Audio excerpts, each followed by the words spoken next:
For this video we're going to walk through the Chi Awakening form for the Phoenix. So the applications and how to use them for self-defense. Obviously we need to adapt to them for when we train, but I'm just going to talk you through exactly what you're hitting when you strike and also how it's going to work with the partner. So first of all, we're going to work from an uppercut. So this is a low line strike. So as the punch comes in, we pick it up with the right hand first and then drop the left hand on the inside. The first one, we're attacking that navel arm point, and then we cover as we strike up. Okay? So we then turn the hand over and we lodge into the eyes. Then the left hand comes around and cuts to the neck. The right hand then follows round and chops to the neck.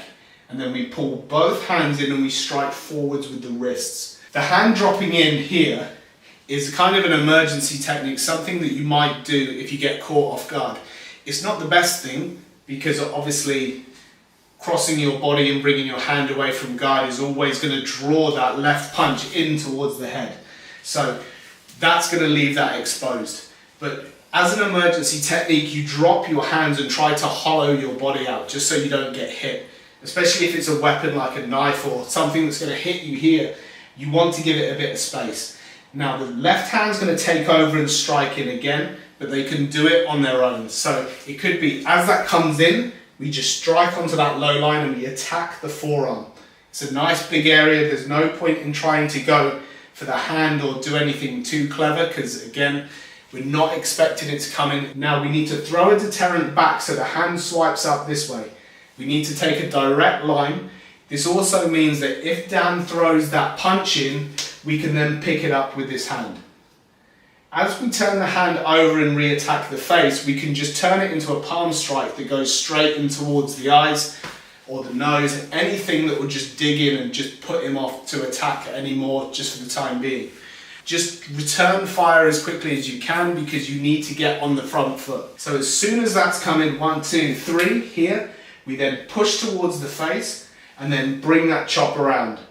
We can also, because we're occupying this inside line from the right hand side, we can then slam that in and the strike is exactly the same. So in the form it's a palm up chop, but it could be a hammer fist, you could turn it into a palm or even just a really close hook around the jaw. So we finish again, like I said, with this double wrist strike. Now from that position here where we picked up claw, chop, chop, we strike in here. Now, you don't want to strike him with both wrists. You don't really want to strike him with any wrist.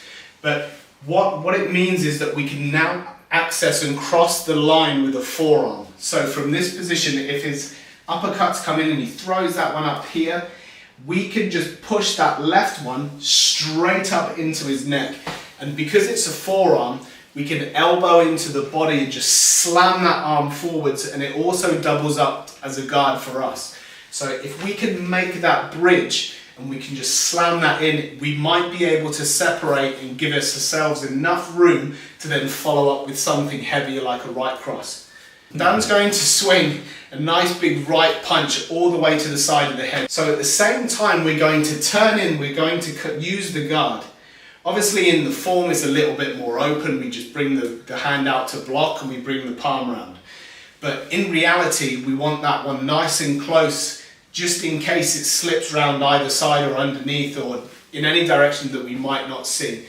But that hand's going to provide us a certain amount of cover and this hand is just going to, at arm's length, just slam him straight in the side of the head.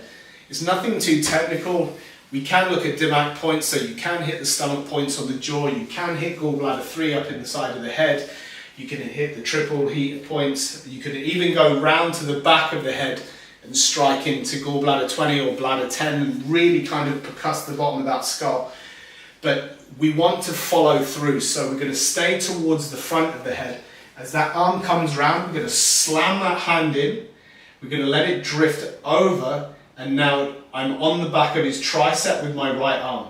Now, if I hold my guard in position and I yank on that bit, we're going to hyperextend the elbow. So you probably won't be able to break it in the sequence of movements if you were doing it for real, but it's enough to really jar it and really kind of upset the flow of things. What we're also going to do is we've anchored a point, so we now know if our hand is on his tricep, Anatomically, our elbow will sit nicely in his neck or in his face. Is I jolt his body forwards and then I just slam that one straight back in.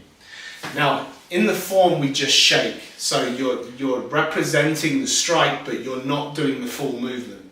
Because again, it's an internal art, we want to keep most of the movements very small, and we want to think about the power generated from the waist. So as the hand comes round, we pull and then sink. So that's going to be slapping him straight round the side of the head, nice big heavy palm.